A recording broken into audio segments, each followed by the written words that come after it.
Hi, I'm Andrew Wallace, and welcome to the We've Got a Problem podcast, where each week we explore inspiring stories of struggle, success, and solutions to prevalent problems and how our guests have turned a problem into an opportunity. This week I'm joined by Tyler Snure, teen author of two young adult fantasy novels. His second book, The Sword of Sorinth, released in August 22, hit number 8 in the fantasy category on Amazon during its launch week. And what makes his success even more fascinating is that he was 17 when his first book came out. Tyler, welcome to the show. Thank you so much for having me. Absolutely, absolutely. So tell me a little bit. Usually I ask people how they got their start. You're in a way still getting your start, but that's totally cool. How has it been? What brought you to start writing? Why now? How's it gone? Give us some little bit of background. I'm a self-published author of two novels, and 4 years ago, roughly about three and a half, was when published my first novel. And I was actually part of a program called the Summer Company, which is an entrepreneurship program here in my region. I'm from St. Catharines, Ontario, in Canada. And the whole idea of the program was to give teenagers in high school a startup fund to start their own business over the summer and see if they could make a little bit of money. So I did that in the summer of grade 11, so going into my grade 12 year, and my business was publishing my first book. And I've always loved writing and reading long before that point. It's Sure. what got me into writing novels in the first place. Um, but that summer is when I actually started my business, Snure Stories, and really learned about the entrepreneurship side of being an author and how to grow my business. Okay. So tell me more. What is the entrepreneurship side of being an author? I think that's something people don't quite understand. They think that it's about writing, and that it's all about writing and just make a good story. A field of dreams kind of thing. If you build it, they will come. Tell me more about the entrepreneurship side of writing. Absolutely. But just a little disclaimer, a lot of authors don't like the business side of publishing or writing. They enjoy, sitting in the corner in your home, kind of just writing, and then that's it. You send it off to your publisher, Right. or somebody else, and they handle all the extra stuff. I am not like that. I actually enjoy the marketing and the promotion and the entrepreneurship side of writing, just as much as the writing itself, which I feel like I'm lucky because then I don't mind doing that part of the job. Yeah. But in terms of specific jobs, it's really anything marketing related. It's anything to do with the formatting or publishing process or even the cover design. Hmm. Literally any job that is not you putting words on a page Yeah. and making like the book itself. Yeah. So the thing for, I think, a lot of people beyond even writers, say podcasters, because I have an experience with that. And actually, in my experience in the film business, it's somewhat the same. People like to do the job that they think is their job, right? The main thing. I'm going to write. So I'm going to sit in the room and I'm going to write and I'm going to turn out a great story. And if I build it, they will come and I'm just going to send it off and it'll be great. But there's so much that goes into it that is not part of that. I want to record the podcast. I want to edit the podcast. I want to release the podcast. Promoting the podcast, doing all the legwork to build an audience, to grab listeners, to do the kinds of things that will actually make the show a success. Those are things that a lot of people don't do well or don't want to do because they're like, but that's not what I like. I don't like, and you go, actually, you, first of all, need to like it because that's where all your growth is going to come from. That's how your bread's going to get buttered, baby. That's For the sure. secret to actually being a success. And the people, especially in today's market, the people who see that, the faster they see that, the faster they'll have a leg up and a chance to really make a difference. Yes, yes, yes, absolutely. So talk to me a little bit more about your books in general. What kind of got you to start writing? What what said why now? Why did you? Why, I mean, you were 17. You're a full-time student. Why not wait? Well, because I realized that what I wanted to do as a career is not automatically handed to me if I get a degree. So, if you're a medical student, you go through however many years of medical school, and then once you graduate, there's a job waiting for you. And everything that you learned in medical school is specifically positioning you for that job as soon as you Yeah. graduate. It's Yeah. not like that with being an author at all. Um, so my time at university is very helpful, and I'm taking a lot of classes that benefit me and kind of hone my skills. But I realized a long time ago that if this is what I want to do as a career, there is really no reason not to start, like you said, building an audience Yeah. and growing and learning the process and how writing works and how marketing a book works and all of that. So when I was younger, it was the reading. I'm a huge reader. Sure. You can probably see two huge bookshelves in my room right now. And I love reading things like fantasy and science fiction. And that's what got me into writing. And then as I got older and started to really consider it as a full-time career, more seriously, that's when I decided to just jump in, see where it takes me. I've been very lucky to have parents who also encouraged me and pushed me. Yeah. And when they were reading, the first drafts of my novel that I don't let anyone see, Sure. they really encouraged me to get it published and pursue it as much as possible. Yeah. So here's something that you said that I think a lot of people don't realize, especially say younger people, people going in high school, going into college, things like that. They don't see the fact that most positions, most majors, most focuses in academic study don't lead them to a logical job. There is no job that people are going to hand you, even if you study economics or something that you think is, oh well, that's targeted to the market, right? And that's of course a danger that so many people go, well, if I study economics, then I can go be an investment banker or whatever the cause du jour is. But most majors, most things just don't actually translate to something unless it's doctor or lawyer or maybe you can go get an MBA, but usually they want you to have experience in the world. So all those other things, if you study political science, good luck. Yeah, you might be able to get out there and get a job in government. You might be able to apply for something, but seeing the fact that nobody is going to hand you something when you get out, even if you're a doctor, by the way, because that means you're not really a doctor until you're in your 30s. You're not practicing, you're not making the money, you're just continuing to invest in your education. Seeing the fact that nobody's going to hand you something is going to put you specifically and anybody else who sees that, give them a leg up in progress in business. You are 4 steps ahead of everybody else already. And that's fantastic. And that's something I wish I had done long, long ago. Dear children, follow Tyler's example and realize that it's something. If you have a passion, if you want to follow something, go after it. Start now. Why wait? That's really the question, right? Why wait? What do you think holds people back from doing that? I mean, I have a selfish motive here. I'm curious because you were able to do something that most people cannot do, which is put out a finished product while being a full-time student, being a working a full-time job, right? People can't write a book usually working a full-time job because there's too much going on. You had to have come up with some strategies, some tips, some tricks, some ways to stay on target, on task. Tell me more about that. How did you make that work for you? For sure. Well, right up front, I'm just going to say it was very difficult. It is not easy at all to kind of balance those two things, but in most of the time, very necessary. Obviously, you need a job to bring in money and pay the bills, and if you're in school, you're working towards a degree, which then will hopefully like lead you to a job. So balancing both was, while necessary, was definitely a challenge. So I would recommend don't be discouraged if all you can do is maybe fit in 15 minutes to a half hour per Yeah. day, because you might not think that's a lot at the time. But if you look at it over a week, 5 days a week, that's around an hour and a half, Yeah. or between an hour and a half and 2 hours. And then if you add that over a month, it grows and grows and grows. So a little bit does go a long way. I'd also recommend being very, very focused when you do have that very small window of time. How are you Yeah. going to use it?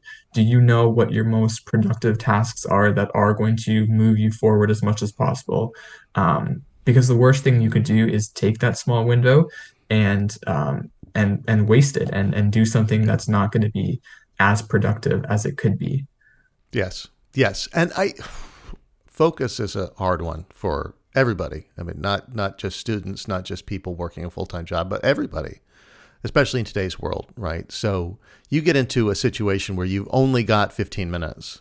You need to maximize that 15 minutes. Don't squander it. Mhm. So if you got to turn off your phone, turn off your phone.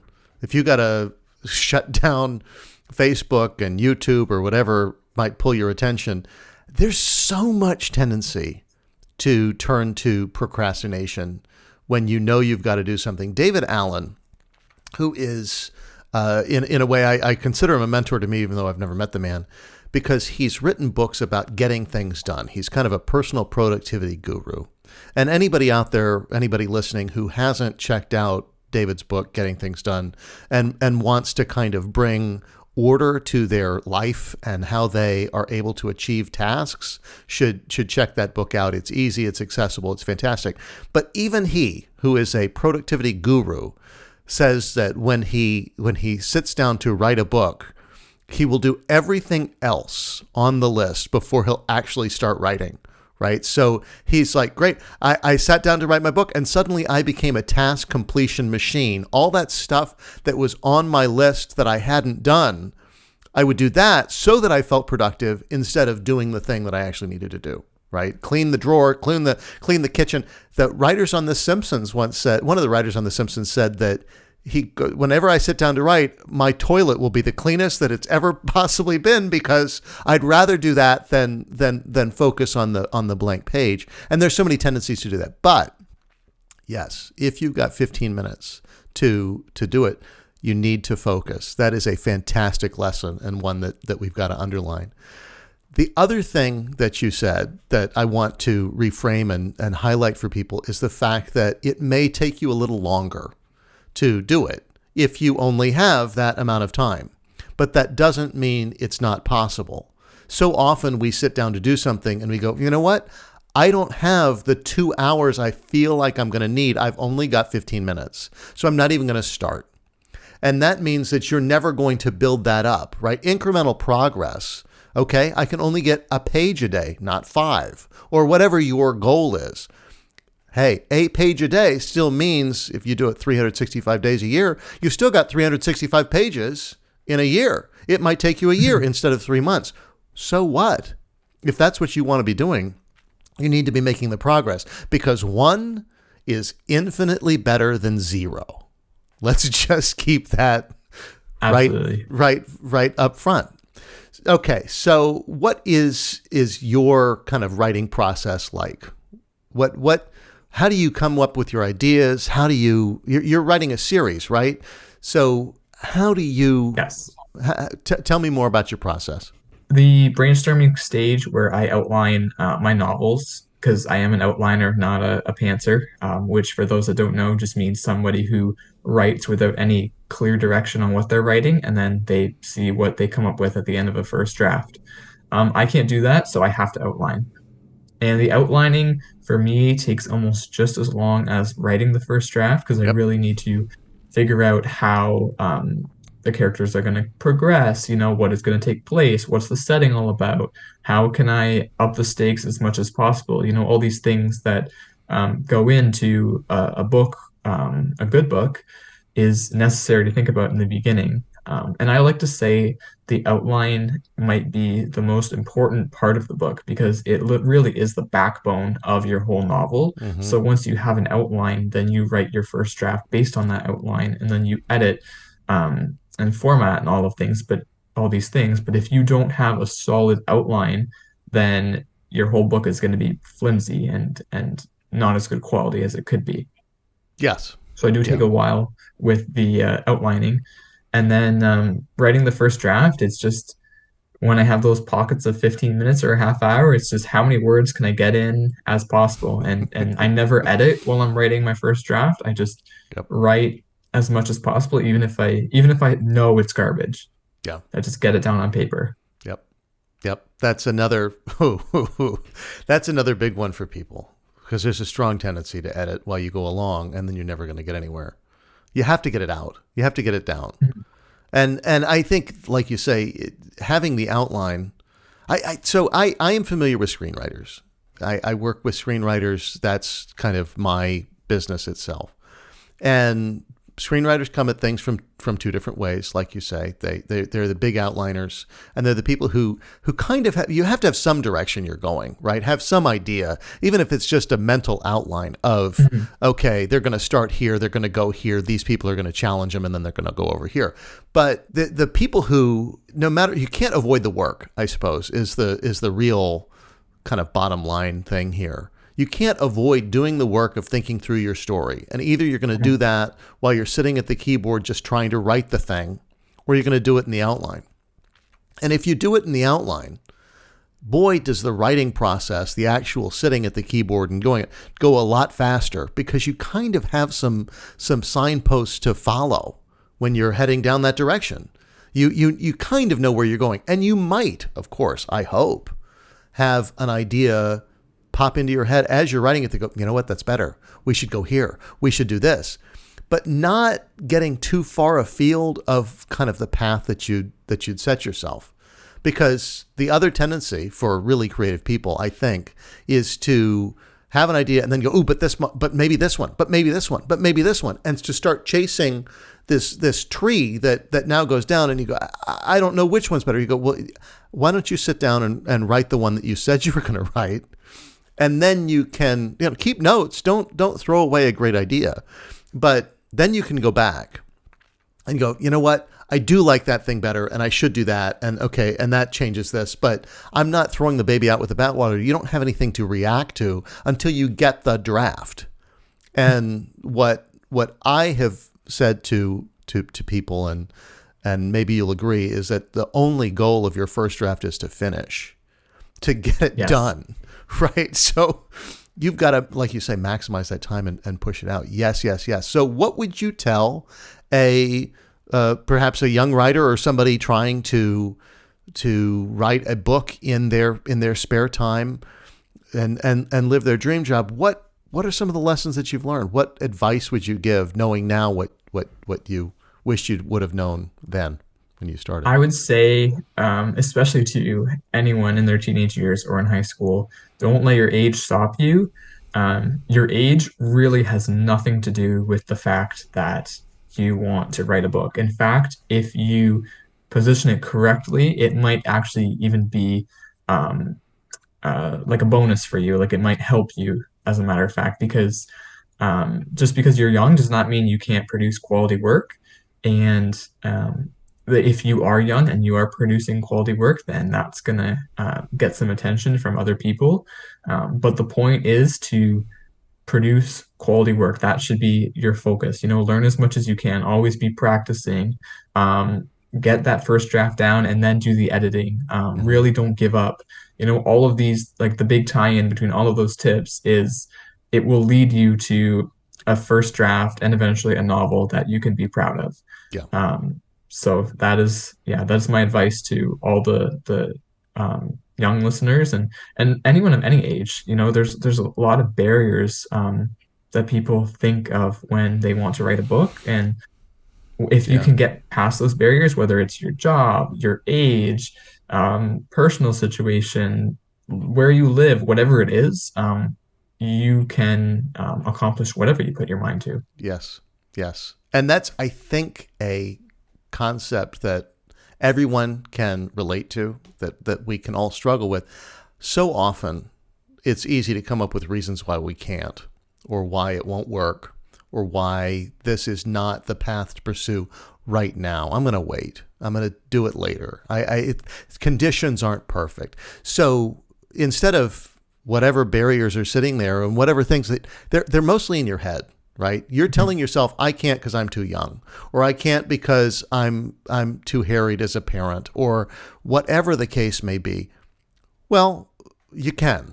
And start looking for reasons that you can. It may be different. There may be nobody who's done it exactly the way that you're going to do it. But that doesn't mean you can't do it. You can't try. If you can put a sentence together while you're speaking, which most of us can, then you can write.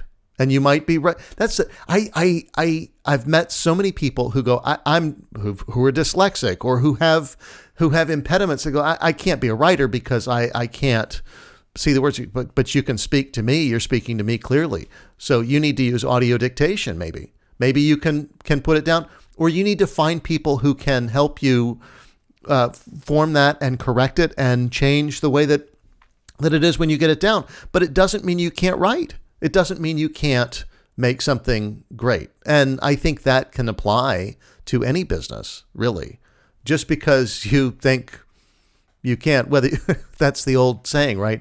Whether you think you can or you think you can't, you're right. The fact is, if you get out there and you say, all right, I'm not going to let that stop me. I've got an impediment. All right. But I'm still going to try. I'm still going to push it out. Yes, yes, yes. Absolutely. So we're kind of coming to the end here. I have a couple of questions that I'd like to ask everybody, and we'll continue chatting. But what do you think the most underrated concept is that people overlook? What do we need more of? What are we missing?